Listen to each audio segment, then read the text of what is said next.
Hi friends. இன்னைக்கு புதன்கிழமை எங்க நாத்தனார் பையனுக்கு நிச்சயதார்த்தம். அதுக்காக காலையிலே 9:10 நல்ல நேரத்தில தான் நிச்சயதார்த்தம்ன்றதால காலையில வந்து கிளம்பியாச்சு. இங்க கோவில்ல தான் சிம்பிளா வந்து நிச்சயதார்த்தம்ன்றதால கிளம்பியாச்சு. எங்க நாத்தனார் வந்து 3வது நாத்தனார். அவங்க வந்து நான் கல்யாணம் பண்ணிட்டு வரப்ப இல்ல, இறந்துட்டாங்க. அவங்களோட பசங்களுக்கு தான் இன்னைக்கு வந்து நிச்சயதார்த்தம். ஒரு பழமொழிலாம் சொல்லுவாங்க இல்லையா? "தாய் இல்லாத பிள்ளை தருதல" அப்படின்ட்டு. எங்க நாத்தனார் வந்து சின்ன வயசுலயே விட்டுட்டு இறந்துட்டாங்க. ஆனா இப்ப பசங்க வந்து பெருசாகி நல்ல நிலைமையில இப்பதான் வீடு கட்டுனாங்க. 2 வருஷம் ஆகுது. இப்ப அவங்களுக்கு கல்யாணம் நல்ல ஒரு நிலைமையில இருந்து அப்படின்றப்ப ரொம்ப சந்தோஷமா இருக்கு. யாரெல்லாம் போனா அந்த ஃபங்ஷன்ல வந்து நலங்கு வைக்கிறது தெரியாம நலங்கு வைக்கவே மாட்டீங்க அப்படின்னு சொல்லுங்க. எனக்குமே வந்து இதுவரைக்கும் நலங்குலாம் அதிகமா வைக்கிறது இல்ல. இருந்தாலும் நீ போய் நலங்கு வைங்க வைங்கன்னு சொல்றதால நானும் ஒரு வாட்டி போய் நின்னுட்டு வந்துட்டேன். அதுக்கப்புறம் நீ மறுபடியும் நலங்கு வச்சே ஆகணும்னு சொன்னதால எனக்கு தெரிஞ்ச மாரி நலங்கு வச்சுட்டு வந்திருந்தேன். அங்க போன பிறகு தான் தெரிஞ்சிருந்தது பொண்ணோட அக்காவே நம்மளோட சப்ஸ்கிரைபர் அப்படின்ட்டு. எங்கேயோ பார்த்த மாரி இருக்கு அப்படின்னு சொல்லிட்டு அதுக்கப்புறம் தான் வந்து பேசியிருந்தாங்க. வீட்டுக்கு வாங்கன்னு கூப்பிட்டுருந்தாங்க. ஆனா வந்து அவங்க ஃபங்ஷன்ல ரொம்ப பிஸியா இருக்காங்க. சார் அடுத்த டைம் வந்தா போய்க்கிறேன் அப்படின்னு சொல்லிட்டு வந்திருந்தேன். ரொம்ப சந்தோஷம். அவங்களும் பார்த்து ஃபங்ஷன்ல பேசுனதுல. நாங்க விசேஷத்துக்கு போனது வழுதாவூர். பக்கத்திலேயே தான் திருவக்கரை பத்ரகாளி அம்மன் கோவில். எனக்கு தெரியாது. வரப்பயே இந்த பிளான்லாம் கிடையாது. திடீர்னு போனப்ப தான் இங்க தானே பக்கத்துல தானே இருக்கு திருவக்கரை. சரி பத்ரகாளி அம்மன் கோவிலுக்கு போலாம் அப்படின்ற மாரி திடீர் பிளானா தான் வந்து போயிருந்தோம். நான் போன பிறகு பார்த்தீங்கன்னா, எனக்கு கூட்டமே சுத்தமா கிடையாது. நான் இப்போ ஒரு டைம் தான் அந்த கோவிலுக்கு வந்து வந்திருக்கேன்.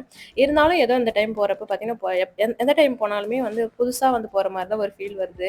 அந்த மாரி தான் கூட்டமே இல்லாதால ரொம்ப கிட்ட போய் சாமி வந்து பார்க்குற மாரி இருந்தது. நான் ஃபர்ஸ்ட் டைம் போறப்ப பார்த்தீங்கன்னா, கொஞ்சம் கூட்டமா இருந்தது. சண்டே போனதால. இந்த டைம் வந்து அப்படியே கிட்ட போய் அம்மா வந்து ஒரு மாரி சாஞ்ச மாரி தானே இருப்பாங்க. அப்படியே அழகா வந்து சாஞ்ச கோலத்திலேயே பார்த்துட்டு, அதுக்கப்புறம் இங்க வந்து கோவிலுக்கு வந்து பஞ்சமே இருக்காது. எல்லா சுவாமியும் இருப்பாங்க. ஒருத்தவங்க போய் பார்த்துட்டு வரதுக்கே டைம் ஆயிடும். கோவில சுத்தி வர்றதுக்கே. அந்த மாரி கோவில் வந்து போறப்பயே பார்த்தீங்கன்னா, ஃபர்ஸ்ட்டு யார் யாரெல்லாம் போய் வணங்கிட்டு வரணும் அப்படின்ற மாரி ஒரு போர்டு ஒண்ணு வச்சிருப்பாங்க. ஃபர்ஸ்ட்டு பத்ரகாளி அம்மன தரிசனம் பண்ணிட்டு, அடுத்ததா சந்திரமௌலீஸ்வரர் போய் தரிசனம் பண்ண போயிருந்தோம். இங்க வந்து லிங்கமா இல்லாம, லிங்கத்துல வந்து முகமா இருப்பாரு. ரொம்ப ஸ்பெஷல் இங்க வந்து. யாரெல்லாம் வந்து எங்க திருவக்கர பத்ரகாளி அம்மன் கோவிலுக்கு வந்திருக்கீங்க அப்படின்றத எனக்கு கமெண்ட்ல சொல்லுங்க. இன்னைக்கு என்னன்னே தெரியல. புதன்கிழமை வந்ததாலயா, இல்லன்னா மணி ஒரு 12 இருக்கும். அந்த டைமுக்கு வந்ததாலயா என்னன்னு தெரியல. கூட்டமே இல்ல. சாமி எல்லாமே நான் எல்லா சாமியும் வந்து தூரத்துல இருந்து தான் பார்த்துருக்கேன் இதுவரைக்கும். கருவறை கிட்டயே போய் பார்க்குற மாரி இருந்தது. ரொம்ப ஃப்ரீயா இருந்தது சாமியெல்லாம். ரொம்ப அழகா வந்து மனநிறைவோட தரிசனம் பண்ணிட்டு வந்து உட்காந்தாச்சு. இப்பதான் விசேஷத்துல வந்து சாப்பிட்டு வந்தோமா, அன்னதான கூடத்துல அப்பதான் சாப்பாடு வந்து போடுறாங்க.